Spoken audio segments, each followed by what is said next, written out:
আমাদের আজকের গল্পটি শোনার আগে কানে হেডফোন লাগিয়ে নিন আর সাথে কিছু টিস্যু পেপার নিতে পারেন, কারণ গল্পটি শুনতে শুনতে হয়তো আপনি কেঁদে দিতে পারেন।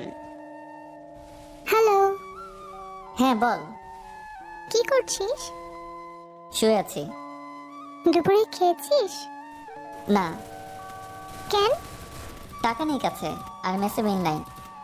শয়তান, বিকেল হয়ে গেছে, এখনো খাসনি? তাড়াতাড়ি বাইরে আয়। ছেলেটির নাম শুভ আর মেয়েটির নাম নীলা। শুভ জানে না গেলে সুনামি বয়ে যাবে, তাই আসতেছি বলেই রেডি হয়ে বাইরে চলে এলো। একটু পরে দেখলো নীলা প্রাইভেট করে চলে এলো। তারপর শুভকে তুলে রেস্টুরেন্টে নিয়ে গেল। শুভ এক মনে খাচ্ছে আর নীলা মনোযোগ দিয়ে শুভর খাওয়া দেখছে। এভাবে আর কতদিন? কি কতদিন? কি কতদিন বুঝিস না? আমার টাকায় আর কতদিন এভাবে চালাবি বল? আমার একমাত্র বইয়ের বাপের টাকায় খাবো, তো এতে কিপটামি কি আছে? এই কথা বলেই শুভ আবার খাওয়ায় মন দিল আর নীলা রাগটাকে কন্ট্রোল করার চেষ্টা করছে। খাওয়া শেষ হলে বিলটা দিয়ে শুভকে নিয়ে লেকের পাড়ে চলে গেল। চুপচাপ বসে আছে দুজনেই। শুভ, এভাবে আর কতদিন চলবে বল? অন্তত কিছু একটা তো কর। যেদিন আমি থাকবো না, কিভাবে চলবি তুই? দেখ নীলা, বেশি কথা বলবি না তো। তোর মতো একটা লক্ষ্মী বউ থাকতে কি অন্য কিছু করা লাগে? আর তোর বাবার অনেক টাকা, এগুলো খেয়েই তো দুজনে শেষ করতে পারবো না। বয়ে গেছে তোর মতো ছেলের বউ হতে। হবি তো হবি, তুই আমার বউ হবি, বলে দিলাম। দেখ শুভ, এসব কথা না বলে একটা চাকরির ব্যবস্থা কর। না হলে অন্তত কয়েকটা টিউশনি তো করা যেতেই পারে। এভাবে আমার ভয় করে, আমি না থাকলে তোর কি হবে বল? দেখ, এসব চাকরি বাকরি আর টিউশনি কোনোটাই আমার দ্বারা হবে না, এমনই ভালো আছি।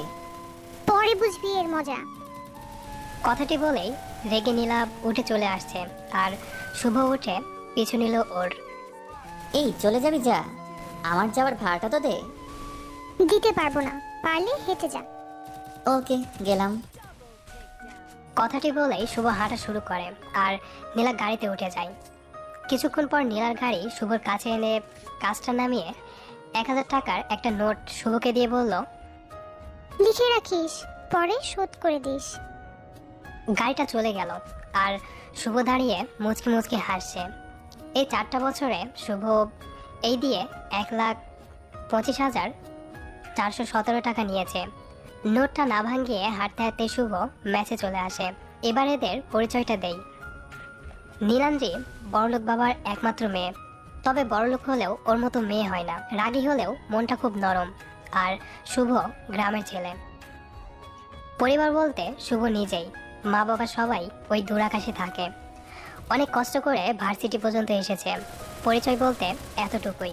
ভার্সিটিতে শুভ একদম বেখেয়ালিভাবে চলতো, উদাসীন। আর এই উদাসীন ছেলেটাকে দেখে নীলার ভীষণ রাগ হতো যে ছেলেটা এমন কেন। তাই শুভর সাথে বন্ধুত্ব করে নীলা। এরপর থেকেই শুভর প্যারা শুরু। শুভ এতটাই উদাসীন যে না খেয়ে থাকবে, তবুও কিছু করবে না। তবে নীলা খুব ভালো, তাই তো শুভর যখন যা লাগে দেয়। আর একসাথে থাকা চলা এটা তো কমন। এই 4টা বছর ধরে শুভর জ্বালাতে নীলা পাগল প্রায়। তবুও কেন জানে শুভকে কিছু বলতে পারে না। ছেলেটা এতিম তো, তাই আর শুভর হাসি দেখলেই নীলা সব রাগ চলে যায়। অপরদিকে শুভ নিজেকে নিজে যতটা না কেয়ার করে, তার চেয়ে বেশি নীলা কেয়ার করে। তাই তো নীলাকে খুব ভালোবেসে ফেলেছে শুভ। অনেক আগেই শুভ বারবারই নীলাকে বলে যে ভালোবাসি, তবে নীলা মজা ভেবে উড়িয়ে দেয়। এভাবেই এক এক করে চলে যাচ্ছে দিন। শুভ চাই চাকরি করতে, তারপর নীলাকে নিজের বউ করে নিতে। তবে আজকালকার দিনে চাকরি মানে যে কি, এটা যারা পড়াশোনা শেষ করেছে শুধু তারাই জানে। অনেক জায়গায় চাকরির ইন্টারভিউ দিয়েছে, তবে আজকাল মামা খালো আর টাকা ছাড়া কিছুই হয় না। তাই তো চাকরিটা আর করা হয় না। চাকরি না হলেও শুভ চুপি চুপি সেই প্রথম থেকেই রাতে 2টো টিউশনি করায়, যা নীলা জানে না। শুভর ইচ্ছে টিউশনি জমানোর টাকা দিয়ে বিয়ের পর নীলাকে অনেক বড় একটা গিফট দেবে। শুভ অনেক স্বপ্ন দেখে নীলাকে নিয়ে। বিকালে ম্যাচে বসেছিল, তখনই আবার নীলা ফোন দিল। হ্যাঁ বউ, বলো। দেখ শুভ, সব সময় আমার মজা ভালো লাগে না। মজা না, আমি সত্যি তোকে বউ করে নেব রে। আমার বিয়ে ঠিক হয়ে গেছে, আজ আংটি পরাতে আসবে, রাতে বাসায় আসিস। আর হ্যাঁ, আসার সময় কিছুদিন আগে যে শার্টটা কিনে দিয়েছিলাম ওটা পরে আসিস। নীলার মুখে আংটি পরানোর কথা শুনেই বুকটা কেমন যেন হয়ে ওঠে শুভর। শুভ ভাবে এটা কি করে হয়? আমি যে নীলাকে ভালোবাসি, সেই নীলাকে শুধু আমার বউ হলেই মানাই। না না, এটা হতে পারে না। রাতে শুভ নীলাদের বাসায় আসে, এসে দেখে অনেক মেহমান বসে আছে। এর আগেও শুভ এসেছে এই বাড়িতে। শুভকে দেখেই নীলা একটা মুচকি হাসি দেয়, তবে শুভর ভিতরে তোলপাড় শুরু হয়ে গেছে। শুভ অপলকভাবে তাকিয়ে আছে নীলার দিকে। আজ অনেক সুন্দর লাগছে নীলাকে। ছেলেটা নীলার হাত ধরে আংটি পরাতে যাবে, তখনই শুভ ছেলেটার কাছে গিয়ে কলারটা ধরে বলল, এই, তোর সাহস কি করে হয় আমার পরিটাকে আংটি পরাস? হ্যাঁ, আমি নীলাকে ভালোবাসি, নীলা শুধুই আমার। কয়েকজন এসে তাড়াতাড়ি শুভকে ছাড়িয়ে নিল। খুব জোরেই থাপড়টা শুভর গালে বসিয়ে দেয় নীলা। অবাক হয়ে গালে হাত দিয়ে নীলার দিকে তাকায় শুভ। আমি তোকে এখানে দেখেছিলাম কি বিয়ে ভাঙতে? আমি তোকে ভালোবাসি নীলা। আবার কষে থাপড় বসিয়ে দেয় শুভর গালে। আমি তোকে শুধু বন্ধু ভাবতাম, আর তুই এই প্রতিদান দিলি? ভুলে যাস না শুভ, তুই একটা এতিম।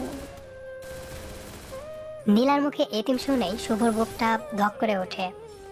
নীলাই প্রথম দিন শুভকে বলেছিল, খবরদার নিজেকে কখনো এতিম বলবি না।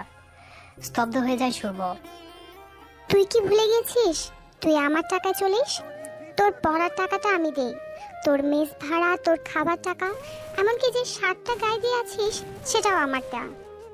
একটা এতিম ছেলে তুই, যার কোনো বাড়ি নেই, থাকার জায়গা নেই, একটা টাকা নেই। তোর মতো ছেলেকে এতদিন আমি সাহায্য করেছি কি শেষমেশ আমার পরিবারকে তুই ছোট করবি এই জন্যে? তোর টাকা লাগবে তো নে, দিচ্ছি, দাঁড়া। বলেই নীলা ঘর থেকে একটা বান্ডিল এনে শুভর পায়ের কাছে ফেলে দিল। নে টাকাটা রাখ, তবু এখান থেকে চলে যা, চলে যা আমার সামনে থেকে। আর কোনোদিন যেন তোর ওই নির্লজ্জ মুখটা আমার না দেখতে হয়। শুভ টাকাটা তুলে নিল, তারপর টাকাটা নীলার হাতে তুলে দিয়ে বলল, আমাকে মাফ করিস রে, আমি বুঝিনি যে এমনটা হয়ে যাবে। ছেলেটার কাছেও এগিয়ে যায় শুভ। তারপর ছেলেটির পা জড়িয়ে ধরে বলে, ভাই, আমাকে মাফ করে দিয়েন। তারপর আবার নীলার কাছে এসে বলে, আসলে আমি তো ভুলেই গেছিলাম যে আমি এতিম। আমি ভুলেই গেছিলাম যে আমি তোর টাকাতে চলি। আমার যা আছে সবই তো তোর টাকাতেই কেনা। দেখ না, তুই আমাকে কত ভালো বন্ধু ভাবতি, আর আমি তোর বিশ্বাসকে এভাবে নষ্ট করে দিলাম। আসলেই আমি বেহায়া রে। আর তোর টাকাটা দেওয়া লাগবে না, এমনিতেই যে টাকা দিয়েছিস সেটাই সারা জীবন তোর কামলা খাটলেও শোধ হবে না। নীলার বাবার হাতটা ধরে শুভ বলল, চাচা, আপনাদের শুভ কাজে বাধা দেওয়ার জন্য মাফ করবেন। আর নীলা শোন, তুই যতই আমার মুখটা না দেখতে চাস, আমি তোর বিয়েতে ঠিকই আসবো। বলেই চোখটা মুছে শুভ চলে গেল। মেসে এসে বসে আছে শুভ।